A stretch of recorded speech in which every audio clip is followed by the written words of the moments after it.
வணக்கம்ங்க. இன்றைக்கி நம்ம கீ ரைஸும் எக் கிரேவியும் தாங்க பார்க்க போகிறோம். எப்படி செய்கிறதுன்றதை பார்க்கலாங்க. நான் ஒரு வெங்காயம், ஒரு தக்காளி, பச்சை மிளகாய் 4 கட் பண்ணி வச்சுருக்கேங்க. தேங்காய் பால் எடுத்து வச்சுருக்கேன்.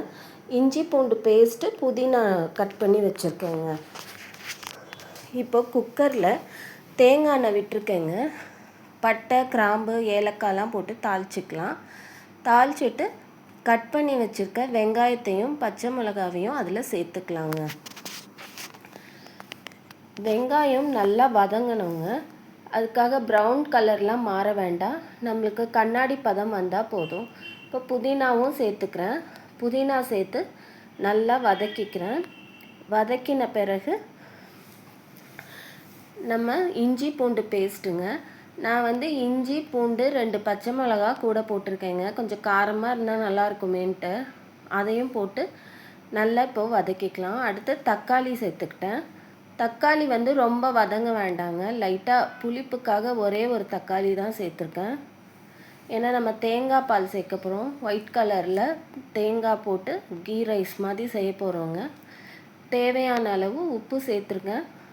உப்பு சேர்த்து நல்லா வதக்கிக்கலாம். நான் 2 டம்ளர் அரிசி, சீரக சம்பா அரிசி எடுத்து வச்சுருக்கேங்க. அதுக்கு 4 டம்ளர் தேங்காய் பால் சேர்த்துக்கிறேங்க. தேங்காய் பால் சேர்த்துட்டு நல்லா கொதிக்கட்டும். தேவையான அளவு உப்பு சேர்த்துட்டு உப்பு காரம்லாம் கரெக்டாக இருக்கான்னு பார்த்துக்கலாங்க.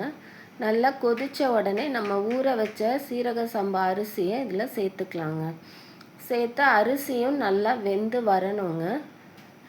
வெந்து வரணும். நான் இப்போ தம் தான் போட போகிறேங்க. குக்கர் விசில் விடணுன்னா நீங்கள் இந்த ஸ்டேஜில் குக்கரை விசில் விட்டு 2 விசில் வந்தோடனே ஆஃப் பண்ணிக்கலாங்க. இப்போ நல்லா கொதித்து வருதுங்க. இப்போது அரிசியும் தண்ணியும் சம அளவு வர வரைக்கும் கொதிக்க விடலாங்க. இடையில நம்ம கிண்டி விட்டுக்கலாம், கீழே எதுவும் பிடிக்காமல். நல்லா தலை இப்போ கொதித்து வந்துடுச்சு பாருங்கள். இப்போ அரிசியும் சாதமும் ஒன்றா இருக்குது. இப்போ நான் ஒரு 2 ஸ்பூன் நெய் விட்டுக்கிறேங்க. ஏன்னா ஒட்டாமல் பொலன்னு வர்றதுக்காக 2 ஸ்பூன் நெய் விட்டுக்கிறேன்.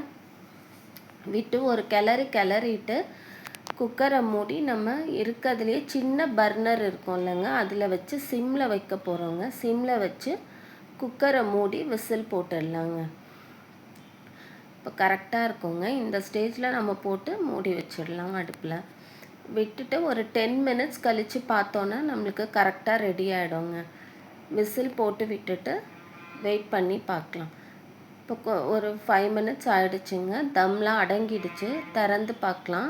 இப்போ பாருங்கள், நல்லா கரெக்டாக வந்துடுச்சு. அரிசி ஒன்றோட ஒன்று ஒட்டாமல் சாதம் நம்மளுக்கு பொலன்னு ரெடி ஆகிடுச்சுங்க. அடி பிடிக்க கூட இல்லை. நல்லா கரெக்டான பதத்தில் வந்துடுச்சுங்க. இப்போ இந்த புலாவுக்கு ஏற்ற மாதிரி நம்ம ஒரு எக் கிரேவி பண்ணிக்கலாங்க. அதுக்கு வாணலியில் எண்ணெய் ஊற்றிருக்கேன். சோம்பு தாளிச்சிட்டு நம்ம வெங்காயம் சேர்த்துக்கலாம்.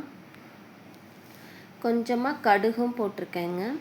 கடுகு சோம்பு பொரிஞ்ச உடனே நம்ம கட் பண்ணி வச்சுருக்க ஆனியன் சேர்த்து நல்லா வதக்கிக்கலாங்க.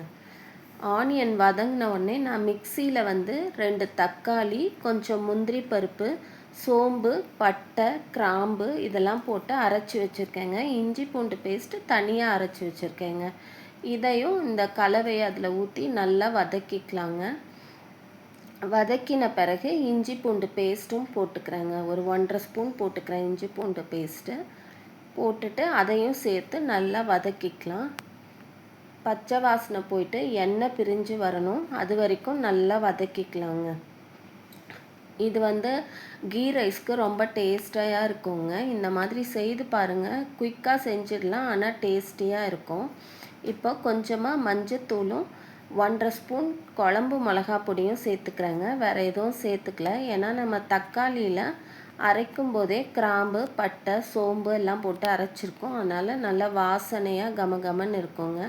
வெறும் குழம்பு மிளகா பொடி மட்டும் சேர்த்தா போதுங்க. நான் குழம்பு மிளகா பொடி சேர்த்துட்டு நல்லா வதக்கிக்கிறேங்க. நல்லா எல்லாம் சேர்ந்து வதங்கி வந்ததும் ஒரு 1/4 டம்ளர் தண்ணி சேர்த்துக்கிறேங்க. தண்ணி சேர்த்து நல்லா மிக்ஸ் பண்ணி விட்டுட்டு முட்டை வேக வச்சதை அதில் சேர்த்துக்கிறேங்க. நல்லா கொதித்து கரெக்டாக வந்துடுச்சு. இதே மாதிரி செய்து பாருங்கள், டேஸ்டியாக இருக்குங்க.